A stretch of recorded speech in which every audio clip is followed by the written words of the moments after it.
So it is July, no, not July 1st, it is June 30th. And we've had a very wet spring and early summer. And so we've had some interesting things happen here in our garden and wanted to give a little tour of some of the developments as well, things that we've changed and trying new. So we have here, our carrots are doing really well. On this side, we've got potatoes shading some of our lettuce. This is new. We're trying a little bit of a solar greenhouse off of the house here.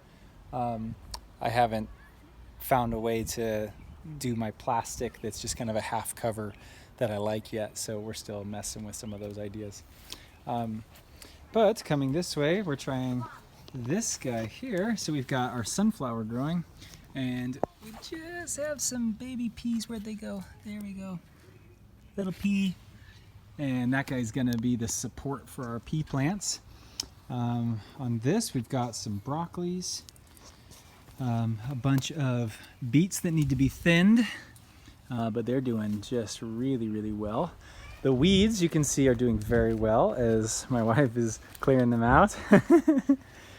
We've also tried something new. That we got some Chinese cabbages. We have two different kinds, and those have been really fun. They did really well in this cool, wet climate we had. Cucumbers have been slow in coming up, but they're finally there. And then we've got some more broccoli, or sorry, that's kale, and then we've got some purple kale on this end over here. Onions in the middle. Favas are doing really well. They're loving the cooler. Yeah, they're loving this cool, doing fantastic.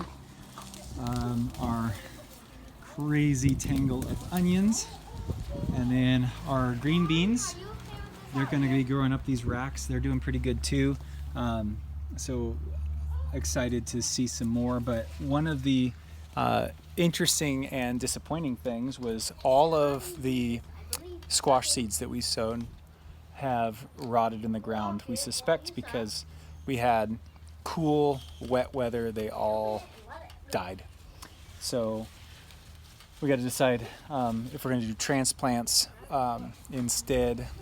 But we also had, because of the wetness and the coolness, a lot of our tomato starts, we had them hardening off in the yard, and they dampened off, and so they were too moist for too long, started to yellow in the leaves. But in spite of that, we hope to still get good crop there of tomatoes, because we have the new greenhouse on this end of the garden towards the street. And we'll just kind of come down this way. And so this will all be covered in. You can see some tomato plants in there. And I'll be wrapping the plastic here. So this is just a quarter round. And then the plastic will just come down on the fencing. And kind of my idea was, if I wanted to expand this even further, I could take these same arches into the garden and have a full half dome going on. So yeah, so that's the update for this year, and we're excited to see how the cool weather stuff is doing. But it's been really strange because we just haven't had the drier, warmer weather that we were expecting. So we still have peppers we haven't transplanted, and so it'll be kind of some interesting things to figure out. But yeah, that's it for In the Garden, and we'll let you know how it all turns out.